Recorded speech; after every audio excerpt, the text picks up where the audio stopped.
আসসালামু আলাইকুম রহমতুল্লাহ বারাকাতু। ফিচারের পক্ষ থেকে সবাইকে জানাচ্ছি আন্তরিক শুভেচ্ছা অভিনন্দন।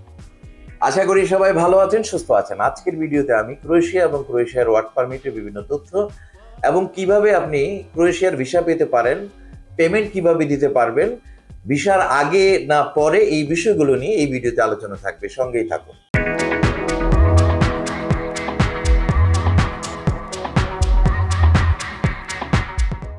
প্রিয় দর্শক, ক্রোয়েশিয়ার ভিসা আপনি ভিসার পরে টাকা দিয়ে আমাদের মাধ্যমে ফ্লাইট করতে পারবেন। অর্থাৎ ভিসার আগে আপনি ফাইল জমা দেওয়ার সময় আপনাকে কোনো অগ্রিম টাকা জমা দিতে হবে না। ভিসা পাবেন, এরপরে আপনি বিএমইটি ক্লিয়ারেন্স পাবেন। সম্পূর্ণ কিছু চেক করে আপনি ভিসা পাওয়ার পরে টাকা পরিশোধ করবেন। আপনাকে অগ্রিম ছাড়াই আপনি ফাইল জমা দিতে পারবেন। এবং বাংলাদেশেই ক্রোয়েশিয়ার বর্তমানে ভিসা অ্যাপ্লিকেশন সেন্টার বিএফএস গ্লোবালের একটি শাখা প্রতিষ্ঠিত হয়েছে। বাংলাদেশ থেকে আপনি সম্পূর্ণ ভিসা প্রক্রিয়া কমপ্লিট করতে পারবেন। ক্রোয়েশিয়াতে আমরা নো ভিসা নো ফি ভিত্তিতে কাজ করছি।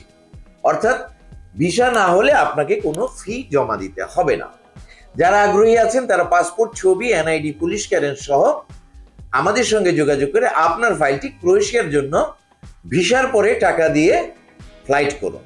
যারা ক্রোয়েশিয়া যাবেন তারা বিভিন্ন ধরনের কাজের সুযোগ পাবেন। প্রথমত, কনস্ট্রাকশন সেক্টরে দক্ষ rod binder, bricklayer, plumber, mason, tiles mason, backhoe operator, crane operator, welder, 5 fitter, electrician সহ নানা পদে কাজের সুযোগ রয়েছে। এছাড়াও আপনারা হোটেল রেস্টুরেন্টে কাজ করতে পারবেন। হোটেল রেস্টুরেন্টে chef, cook, pizza maker, housekeeping, bell boy, room boy, এই ধরনের বিভিন্ন ক্ষেত্রে হোটেল রেস্টুরেন্টে কাজ করতে পারবেন। এছাড়াও আপনারা বিভিন্ন রকম ফ্যাক্টরিতে, গার্মেন্টস ইন্ডাস্ট্রিতে সুইং অপারেটর, বিভিন্ন রকম ফ্যাক্টরিতে জেনারেল ওয়ার্কার হিসেবে কাজের সুযোগ রয়েছে। এছাড়াও ক্রোয়েশিয়াতে বাইক রাইডার হিসাবে, ফুড ডেলিভারি ম্যান হিসাবে কাজ করতে পারবেন। ক্রোয়েশিয়ায় যারা যাবেন তারা স্যালারি হিসেবে 800 থেকে 1200 ইউরো পর্যন্ত স্যালারি পাবেন। কোম্পানির পক্ষ থেকে থাকা সম্পূর্ণ ফ্রি। খাবারের জন্য কিছু কিছু কোম্পানি অ্যালাউন্স দিবে, কিছু কিছু কোম্পানিতে খাবার যাত্রীর নিজস্ব। ক্রোয়েশিয়ার ভিসা প্রসেসিং এর জন্য আর কোনো বিড়ম্বনা নেই। আপনারা যখন ফাইলটি আমাদের কাছে জমা দিবেন, আমরা আপনার জন্য ওয়ার্ক পারমিট সংগ্রহ করে বাংলাদেশে ক্রোয়েশিয়ার যে ভিসা অ্যাপ্লিকেশন সেন্টার রয়েছে ঢাকাতে, সেখানে আপনি জমা দিয়ে ভিসা লাভ করবেন।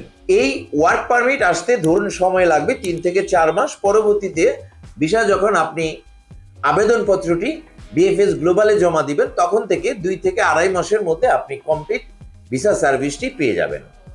ভিসা পাওয়ার পর বিএমইটির কাছ থেকে 1 লক্ষ টাকা জামানত হিসাবে রেখে বিএমইটি আপনাকে বহির্গমন পাস, ম্যান পাওয়ার ক্লিয়ারেন্স দিবেন। তারপরে আপনি ক্রোয়েশিয়ার উদ্দেশ্যে ফ্লাইট করতে পারবেন। সকলের উজ্জ্বল ভবিষ্যৎ এবং ক্রোয়েশিয়ার ভিসা কামিয়াব হোক, এই প্রত্যাশা রেখে আজকের ভিডিও এখানেই শেষ করছি। যারা ভিডিওর সঙ্গে ছিলেন, ভালো লাগলে একটি লাইক দিতে ভুলবেন না। ভিডিওর বার্তা সবার মাঝে শেয়ার করে ছড়িয়ে দিন। যারা ইতিমধ্যে আমাদের চ্যানেলটিকে সাবস্ক্রাইব করে আমাদের সঙ্গে আছেন তাদেরকে অসংখ্য অসংখ্য ধন্যবাদ। যারা এখন পর্যন্ত সাবস্ক্রাইব করেননি, এক্ষুনি সাবস্ক্রাইব করে আমাদের সঙ্গেই থাকুন। সবাই ভালো থাকুন, সুস্থ থাকুন, নিরাপদে থাকুন। আল্লাহ হাফেজ।